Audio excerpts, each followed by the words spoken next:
అంతర్జాతీయంగా మార్మోగుతుంది. రోదసీలోకి వెళ్లి వచ్చిన తొలి భారతీయ పర్యాటకుడిగా తన పేరును లిఖించుకున్నారు.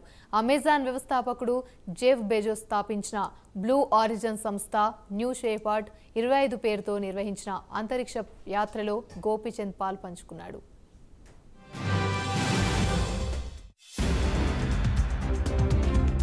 టెక్సాస్లోని ప్రయోగ కేంద్రం నుంచి నింగిలోకి దూసుకొని వెళ్లిన వ్యోమనౌక ధ్వని వేగానికి మూడింతల వేగంతో ప్రయాణించి భూ వాతావరణం అంతరిక్ష సరిహద్దుగా భావించే కర్మన్ రేఖ ఎగువకు సుమారు 105.7 కిలోమీటర్ల ఎత్తుకు చేరుకుంది.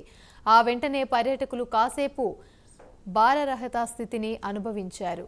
అక్కడి నుంచి భూమిని తనివితీరా వీక్షించారు. 10 నిమిషాల్లోనే యాత్రను ముగించుకున్న నౌక ఆపై సురక్షితంగా భూమిని చేరింది.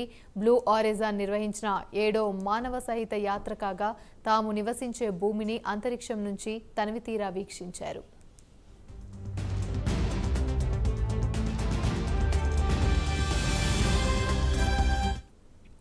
ఆంధ్రప్రదేశ్లోని విజయవాడకు చెందిన గోపి తోటకూర ఎంబ్రీ రీడిల్ ఏరోనాటికల్ యూనివర్సిటీ నుంచి డిగ్రీ పూర్తి చేశారు. అమెరికాలోని స్థిరపడ్డారు.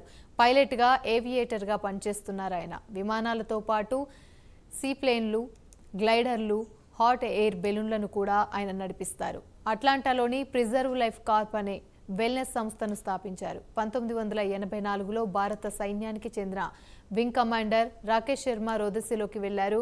ఆ తర్వాత మళ్లీ ఇన్నాళ్లకు ఓ భారతీయుడు, అందులోనూ ఓ తెలుగువాడు తోటకూర గోపీచంద్ అంతరిక్షంలోకి వెళ్లి ఆ ఘనత సాధించిన రెండో భారతీయుడిగా రికార్డు సృష్టించాడు.